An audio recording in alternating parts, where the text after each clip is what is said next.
The city of Zon was a chaotic mess of dimly lit streets, flickering neon lights, and the constant tension. It was a place where danger lurked around every corner. Survival often meant making allies with the least predictable people. For Ryan, that person was Jinx. They weren't together, not officially anyways.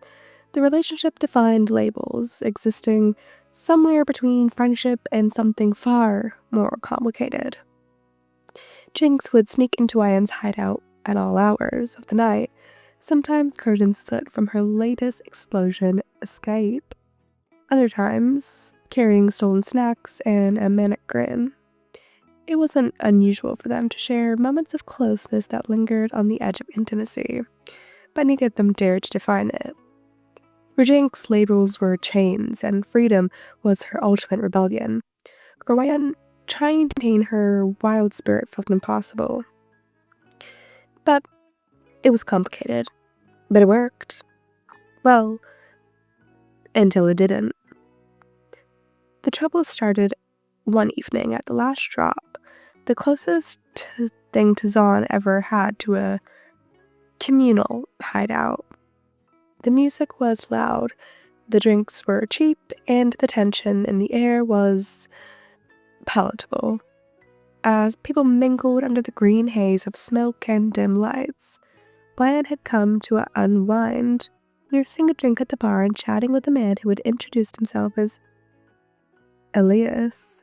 He was charming, with an easy laugh and sharp eyes that hinted he wasn't as innocent as he let on.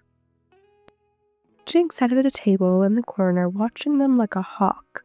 She slouched in her chair, one leg draped over the other side, but her eyes were anything but relaxed. They burned with the intensity flickering to Ryan and the man.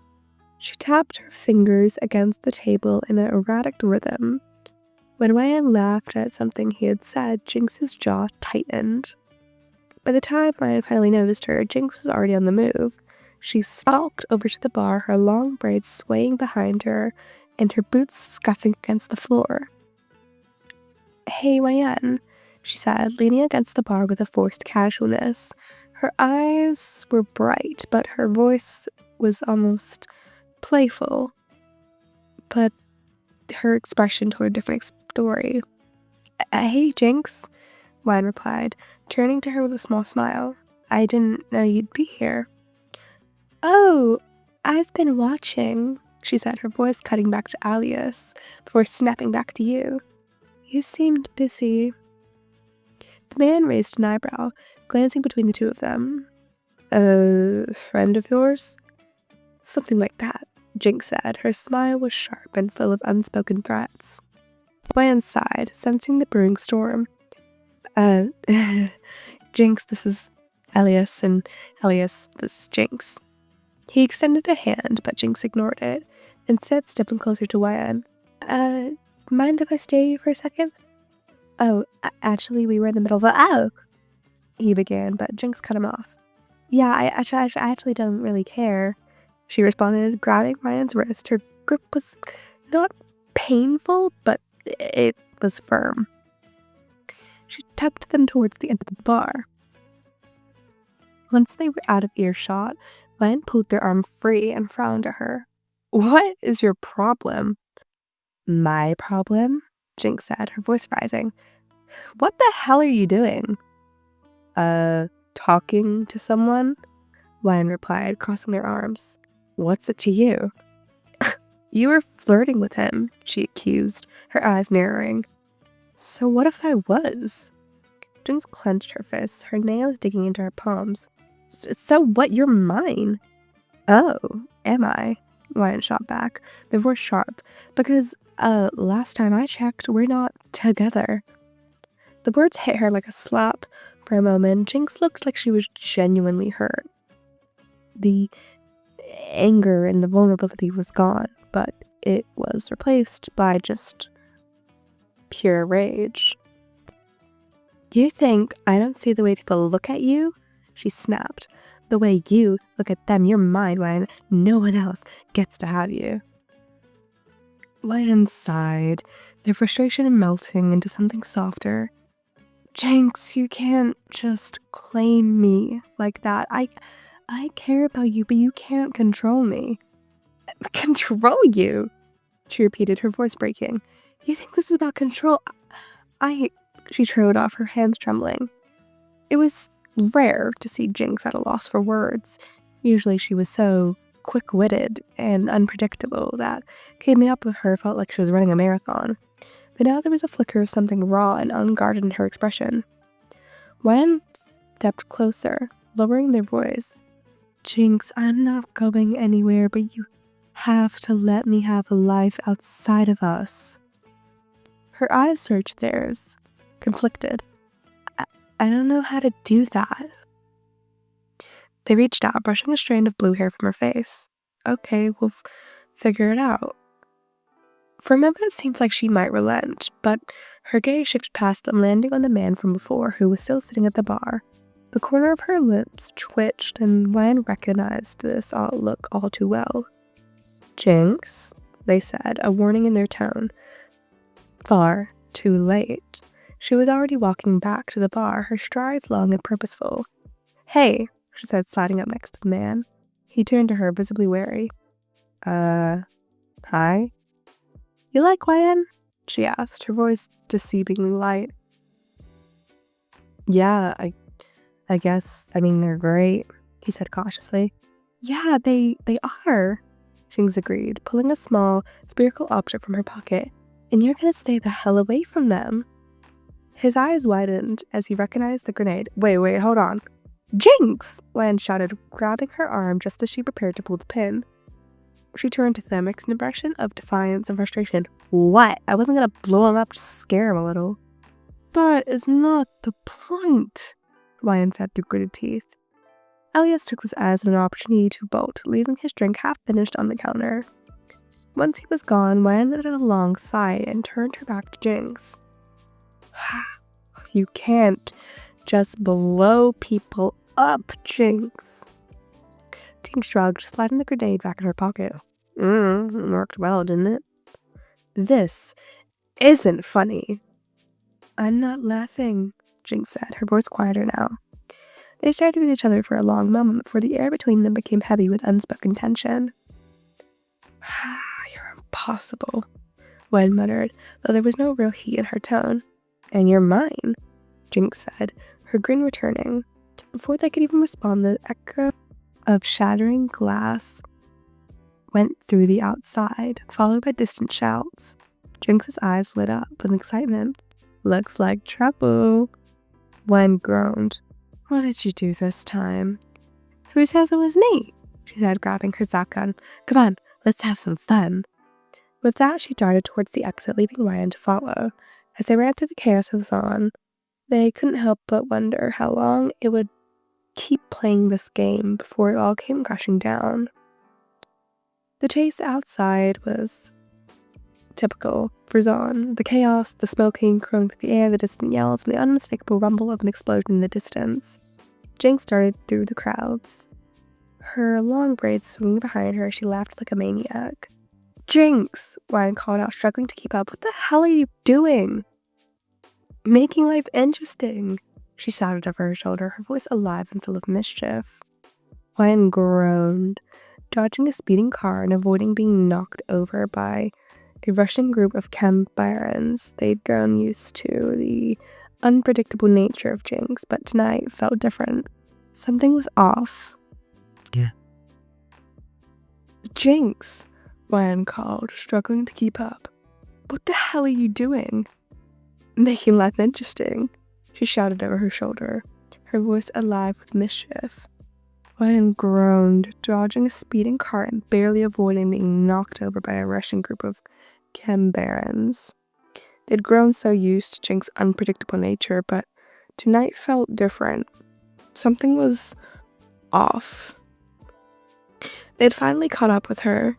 A quiet alley, where she leaned casually against the graffiti-covered wall, her zap gun resting on her shoulder. Her grin was wide and wild, and her eyes looked unsettled. What is going on, Jinx? Wyatt asked, crossing their arms. What do you mean? She said. Her voice was airy and light as she twirled her braid around her fingers. We're just having fun, right?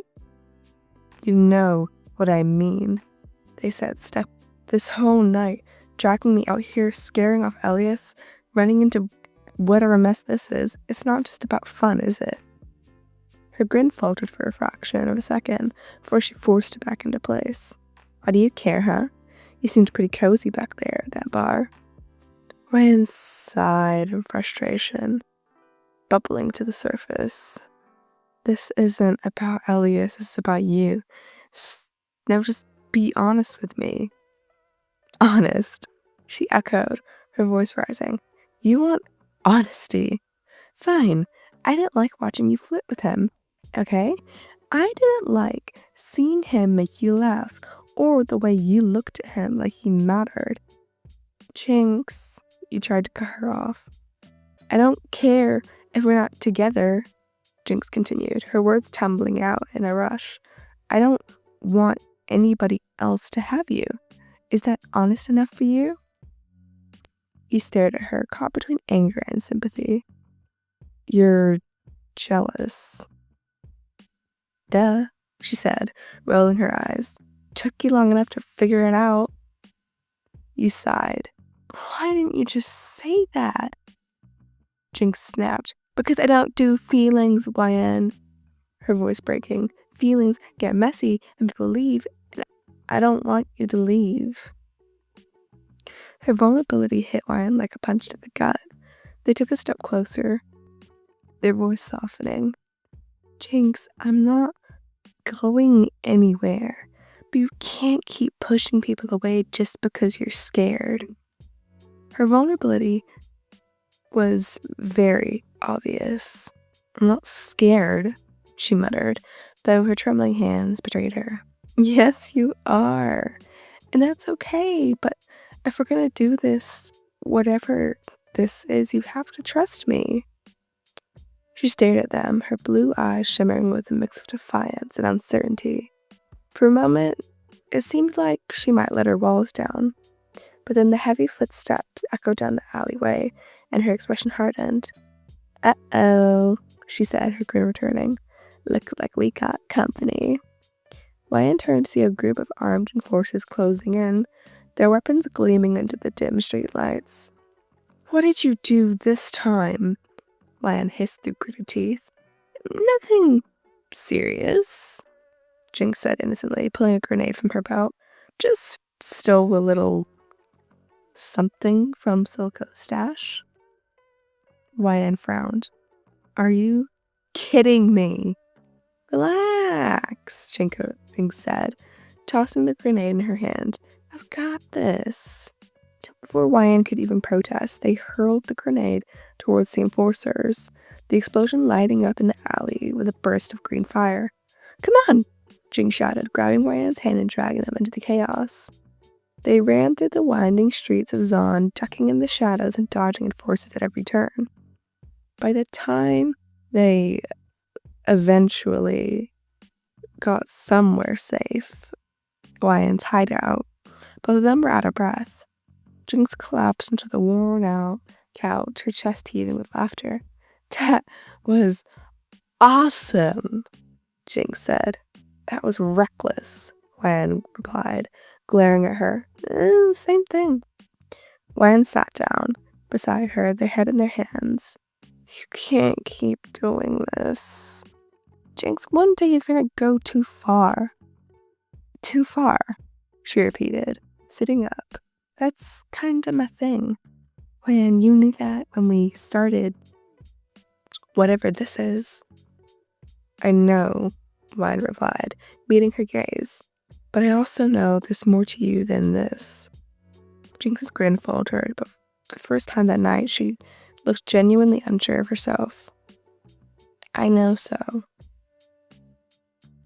Before she could even respond, there was a sudden knock at the door. Jinx jumped to her feet, her zap gun ready.